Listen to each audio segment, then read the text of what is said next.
مسلم league کے جو صدر ہیں وہ اگر جیل میں یہ اعلان کر دیں، پہلی زندہ یعنی بیوی، ان کی رپورٹ یہ ہے، اللہ کرے زندہ رہیں، وہ یہ اعلان کر دیں کہ میں جیل سے رہا ہوتے ہی 3 اور کروں گا، سینکڑوں لڑکیاں قطار میں لگ جائیں گی، حالانکہ کوئی پتہ نہیں ہے جیل سے نکلیں گے بھی کہ نہیں نکلیں گے۔ لڑکیاں کہیں گی ہمارا فائدہ اس میں، ایک آدمی کے بیوی بن جائیں، 15 16 سال کی لڑکیاں، اور والدین پیش کر دیں گے جو غریب لوگ ہیں خاص طور پہ، وہ بولیں گے یار ہمیں اور کیا چاہیے، محل ملے گا شاہی، رائے ون میں ہو سکتا ہے ایک بنگلہ ہمارے نام ہو جائے۔ پھر یہ لوگ غیر مسلم اعتراض کریں گے، مسلمانوں میں بڈھے لوگ 15 سال کی لڑکیوں سے شادی کرتے ہیں، یہ ظلم ہے۔ بھائی ظلم ہے تو وہ لڑکی کیوں کر رہی ہے؟ ایک عیسائی خاتون تھی، اسکائپ پہ مجھ سے بات کی اس نے انگلش میں، ٹرانسلیٹر بیٹھی ہوئی تھی کوئی خاتون، وہ کہنے لگی کہ نبی صلی اللہ علیہ وسلم نے 9 سال کی لڑکی سے نکاح کیا ہے، یہ تو لڑکی پہ ظلم ہے، یہ تو عیاشی۔ میں نے کہا آپ مجھے بتاؤ، اگر حضرت عیسیٰ علیہ السلام آج آ جائیں اور آپ کی کوئی بیٹی ہو 15 سال کی یا 9 سال کی جو بالغ ہو چکی ہو 12 سال کی، اور عیسیٰ علیہ السلام جن کو آپ نبی مانتے ہو وہ واقعی مذہبی خاتون تھی، تو آپ اپنی بیٹی ان کو دے دو گی؟ اس نے کہا میں بھی 12 سال کی میں نکاح کر لوں گی، بیٹی تو بعد میں، اگر میں 15 سال کی ہوئی، چونکہ وہ اللہ کے کیا ہیں، عیسیٰ ہیں بھائی، اللہ کے پیغمبر ہیں، ان میں تھوڑی ایج دیکھی جائے گی کتنی عمر کے ہیں، پیغمبر کی بیوی بننا کون پسند نہیں کرے گی؟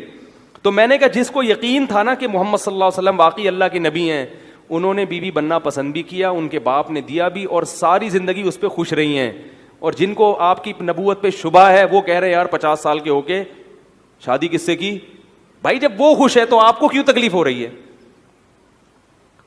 ایک دفعہ کسی نے ویڈیو بھیجی کچھ عرب بڈھے کی نا 90 سال کا، وہ بالکل سوکھے ہوئے نہیں ہوتے بوڑھے، ایسا بڈھا، اس کی کہیں شادی کی خبر آئی کہ 15-16 سال کی لڑکی سے شادی کی ہے اس نے، اور وہ دلہن بنی ہوئی بیٹھی ہے اس کی بیوی، تو وہ دیکھو یہ ہے اسلام۔ میں نے کہا یہ کیوں کر رہی ہے، اس سے پوچھو نا۔ حالانکہ سعودی عرب میں تو لڑکیوں کو یہاں کی نسبت آسانی سے جوان لوگوں کے رشتے بھی مل جاتے، تو یہ انکار کر دیتی، ہم سے مشورہ لیتی، ہم کہتے بھائی جب جوان ہیں تو بوڑھے ہم جیسے جب جوان موجود ہیں تو اس بوڑھے سے کیوں کر رہی ہو؟ ہم مشورہ دیتے، لیکن وہ ہمارے مشورے کو قبول وہ خود نہیں کر رہی، نہ اس کا باپ کر رہا ہے، اس لیے کہ اس بوڑھے سے شادی میں اس کو اتنے فائدے نظر آ رہے ہیں، وہ ارب پتی بوڑھا ہے، تیل کے کنووں کا مالک ہے، لڑکی بیچاری کہیں اورنگی ٹاؤن کی غریب لڑکی ہوگی، وہ سعودیہ کا اورنگی ٹاؤن، وہ کہہ رہی چھوڑو یار اتنا پیسہ مل رہا ہے۔ ممکن ہے کوئی خاتون کہیں یہ کیسا پیسہ، بھائی ہمیں تو نہیں چاہیے، تو آپ کو نہیں چاہیے تو آپ نہ کریں، کسی کو اسلام نے مجبور تھوڑی کیا ہے۔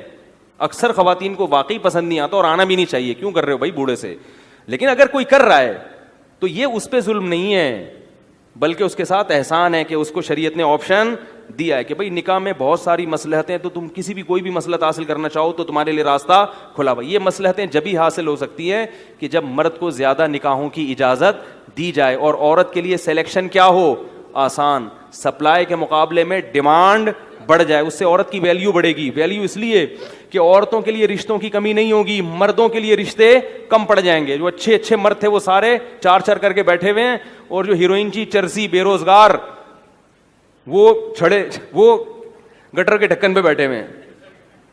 یہی ہوتا تھا پہلے۔ آپ اپنے باپ داداؤں سے جا کے پوچھو، جو رشتہ لینے آتے تھے جوتے گھسا کے بیٹی دیتے تھے ان کو، کبھی بھی تلاش نہیں کرتے تھے۔ اب باقاعدہ چراغ لے کے داماد ڈھونڈے جا رہے ہیں، الٹا معاملہ ہو گیا۔ اب مردوں کے لیے رشتوں کی کمی نہیں ہے، اس لیے اس کے نخرے بہت ہیں۔ پہلے ایسا ہوتا تھا کہ یار کوئی بیوہ ہو تو میں نکاح کروں، صحابہ کے دور میں ایسا ہوتا تھا۔ قرآن سے پتہ چلتا ہے کہ صحابہ انتظار میں ہوتے تھے، کوئی بیوہ ہو تو عدت پوری ہونے سے پہلے پیغام بھیج دیا کرتے تھے۔ قرآن نے کہا عدت پوری ہونے تو پھر بیگو پہ۔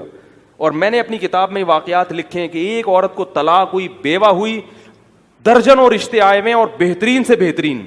یہ تصور نہیں تھا کہ اخبار میں اشتہار دیا جائے یا کسی سے دعا کی درخواست کی جائے۔ تو اسلام کو کوئی صحیح جا کے پڑھے گا تو اس کو سمجھ میں آئے گا اسلام دین فطرت ہے۔ بلال احمد وانی صاحب کشمیر سے پوچھتے ہیں، اولاد نکاح کی عمر کو پار کر چکی ہے، لیکن والدین اولاد کے یقینی روزگار نہ ہونے کی وجہ سے اس کے نکاح کے لیے کوئی مناسب کوشش نہ کرتے ہوں، تو اس صورت میں والدین اور اولاد کے لیے شرعی حکم کیا ہوگا؟ دیکھیں، اولاد پر جو نکاح لازم ہے وہ اپنے خرچے پر لازم ہے. والدین پر لازم نہیں ہے کہ وہ بیٹے کی شادی پہ خرچہ کریں یا بہو کو کھلائیں، وہ لازم نہیں ہے. اخلاق کی ذمہ داری ہونا ایک الگ چیز ہے، لیکن جو اب یہ بیٹے کی شادی کی عمر گزر رہی ہے یا کچھ بھی، تو بیٹے کو چاہیے کچھ کرے، وہ جاب کرے یا کاروبار کرے. تو وہ کیوں نہیں کر رہا؟ اللہ تعالیٰ نے تو نکاح پر رزق کا وعدہ کیا ہے. تو اگر وہ نکاح کی نیت سے جاب تلاش کرے گا کہ اللہ میں اس لیے جاب کر رہا ہوں تاکہ میری شادی ہو جائے، تو اللہ کا وعدہ ہے کہ اس کی مدد ہوگی انشاءاللہ اور اس کو اچھی جاب ملے گی. تو اس لیے یہ والدین پر نہیں آئے گی کوئی بات اس میں ذمہ داری، بلکہ یہ بیٹے ہی پر آئے گی کہ بھائی تم کیوں نہیں کما رہے ابھی تک. تو والدین پر ایسی صورت میں اولاد کی شادی کرنا لازم نہیں ہے. البتہ اخلاقی ذمہ داری ہے کہ اگر بیٹا بیچارہ جاب کی کوشش بھی کر رہا ہے اور سب کچھ وہ اپنی طرف سے کوشش کر رہا ہے، پھر بھی اس کی عمر نکلے جا رہی ہے، اب جاب ملے گی تو عمر نہیں رہے گی شادی کی اس کی، ٹھیک ہے. تو ایسی صورت میں والدین کی اخلاقی ذمہ داری ہے کہ وہ مالی تعاون کریں، لیکن اس میں بھی شرط یہ ہے کہ بچے میں صلاحیت ہو. یعنی آپ یہ سمجھتے ہیں کہ بچہ محنتی ہے، اللہ کی قدرت ہے کہ اس کو جاب نہیں مل رہی، لیکن یہ ہے ذمہ دار، تو باپ اپنے خرچے پر بیٹے کی شادی کر دے کہ بھئی چلو بہو میری بھی بیٹی بن کے آئے گی اور جو اولاد ہوگی میرے بھی پوتے ہوں گے، وہ تو کوئی بات نہیں، میرا ہی خاندان آباد ہوگا. اللہ بہت بڑا ہے، جتنا کھلاؤ گے اتنا اللہ تعالیٰ کھلانے والے کو پسند کرتا ہے. تو اگر بچہ سمجھدار ہے اور محنتی ہے تو باپ کو چاہیے کہ وہ کر دے. اور اگر یہ سمجھتے ہیں کہ بچہ اور ہی اپاہج بن کے بیٹھ جائے گا، ابھی بے روزگار گھوم رہا ہے، اب بہو بھی گھر میں آ گئی تو بچہ کہے گا میری ساری ذمہ داری، میری جو جتنی بھی دنیا کی خواہشیں تھیں وہ تو پوری ہو گئی ہیں، ٹھیک ہے نا. اور ایک ابا کو ایک ٹینشن لا کے اس نے دے دی کہ اب مجھے بھی کھلائیں اور اب میری بیگم کو بھی کھلائیں، اور زیادہ ڈر ہے کہ سست اور کاہل ہو جائے گا، تو پھر نہیں کرنی چاہیے. پھر یہ کہنا چاہیے بیٹا آپ جیسے ہی اپنے پاؤں پہ آپ کھڑے ہوں گے، آپ جہاں بتاؤ ہم آپ کی شادی انشاءاللہ کریں گے. بہت بہت شکریہ. جیسے میں حبیبہ صاحب پوچھتی ہیں 9 سال کی کس عمر میں پردہ کرنا چاہیے؟ ویسے تو پردہ جو عورت پہ فرض ہوتا ہے بلوغت کے بعد فرض ہوتا ہے، لیکن اسلامی احکام جیسے حدیث میں آتا ہے نا، بچہ جب 7 سال کا ہو جائے تو اسے نماز کا حکم دو، اور جب 10 سال کا ہو جائے تو نماز نہ پڑھے تو اس کو سزا دو. تو ایسے ہی لڑکی جب 10 سال کی ہو جائے تو اسے پردے کا حکم دینا چاہیے. اور اگر فتنے کا اندیشہ ہے، بعض لڑکیاں ابھی بالغ نہیں ہوتی لیکن ان میں اٹریکشن ہوتی ہے اور ان میں خوبصورتی یا حسن و جمال ایسا ہوتا ہے کہ کوئی فتنے میں پڑ سکتا ہے، تو ایسی لڑکیوں کو وجوبی طور پر حکم دیا جائے گا کہ وہ پردہ کریں.